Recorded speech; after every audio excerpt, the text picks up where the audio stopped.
Bhagwangola block Trinamool কংগ্রেসের সহযোগিতায় ও ২৭ নম্বর জেলা পরিষদের কর্মাধ্যক্ষ তথা বিধায়ক রিয়াদ হোসেন সরকারের উদ্যোগে অনুষ্ঠিত হল বিশেষ কর্মসূচি বিএলএ 2 ও বুথ সভাপতি এবং তৃণমূল নেতৃত্বদের নিয়ে।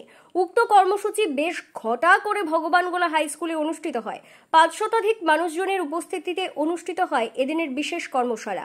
এদিনের কর্মসূচিতে উপস্থিত ছিলেন বিধায়ক রিয়াদ হোসেন সরকার, সংখ্যালঘু সভাপতি আব্দুস সামাদ, জেলা সম্পাদক সাবিরুল ইসলাম, পঞ্চায়েত সমিতির সভাপতি রোকেয়া বিবি, এছাড়াও ব্লক ও অঞ্চল নেতৃত্ব প্রধান মেম্বার ও কর্মী সমর্থকরা উপস্থিত ছিলেন।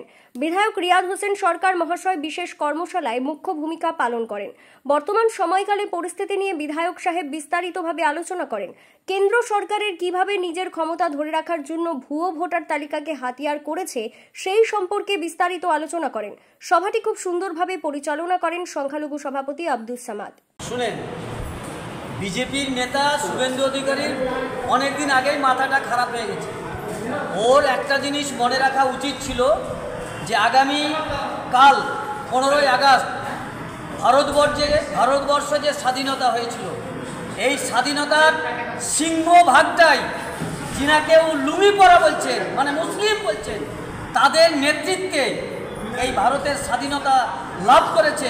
এটা তাকে স্মরণ করিয়ে দিতে চাই। কালকে স্বাধীনতা দিবস আর বন্দে মাতরম গানটি আমাদের মুর্শিদাবাদ অর্থাৎ লালগোলায় গানটি লেখা হয়। সেই বন্দে মাতরম গানটি বঙ্কিমচন্দ্র লিখেন এবং সেই গানটি বিভিন্ন জায়গায় বাজানো হবে এবং সেই বাঙালি লিখে এবং বাঙালিকে হেনস্থার কথা বলছে। কী বলবেন এই বিষয়ে? এরা বাংলা ভাষী মানুষকে, হিন্দু নয় মুসলিম ভাই, যেভাবে বাইরে গেলে যেভাবে টর্চার করছে আপনারা সোশ্যাল মিডিয়ায় দেখেছেন। এটা একটা মানুষের পক্ষে এই রকম অত্যাচার আমরা কোনোদিন জীবনে দেখিনি। যে বাংলা ভাষায় কথা বললে মানে ভুল, হিন্দি ভাষায় কথা বললে ভুল। আমাদের বাংলায় তো হিন্দিভাষী আছে, উর্দুভাষী আছে, মানে উড়িষ্যাভাষী আছে। বাংলা ভাষা আমাদের প্রিয় ভাষা। ওদেরকে একটা কথা স্মরণ করিয়ে দিতে চাই, বাংলা ভাষাটা যদি এতই খারাপ হয় তাহলে বাংলা ভাষায় যে জনগণ মন অধিনায়ক গান হয়েছে, এটা তাহলে ভারতবর্ষের সংবিধান থেকে মুছে ফেলতে হবে। 1, 2, বাংলা ভাষাটা যদি অতই খারাপ হয় যে নোট বাংলার ভারতবর্ষের মানুষ ব্যবহার করে, প্রত্যেকটা নোটে বাংলায় লেখা আছে 200 টাকা, 500 টাকা, 700, 100 টাকা, এটা লেখা আছে। সেটা তাদেরকে স্বীকার করতে হবে যে বাংলা ভাষা কত প্রাচীন ভাষা, তা কত পুরনো ভাষা। আমরা বাংলাভাষী মানুষ। আমাদের নেত্রী মমতা ব্যানার্জি, আমাদের নেতা অভিষেক ব্যানার্জি এবং এই এসআইএম নিয়ে যে চলছে, আমাদের নেতা ঘোষণা করেছেন, আমাদের প্রিয় বিধায়ক ঘোষণা করলেন যে একটা পশ্চিমবঙ্গের ভোটারের নাম যদি ভোটার তালিকা থেকে বাদ যায়, 1 লক্ষ বাঙালি নিয়ে আমরা নির্বাচন কমিশন ঘেরাও করব। সময়ের অপেক্ষা। ঠিক আছে, আপনার নাম? আমার নাম আব্দুস সামাদ, আমি ভগবানগোলা ব্লক সংখ্যালঘু সভাপতি।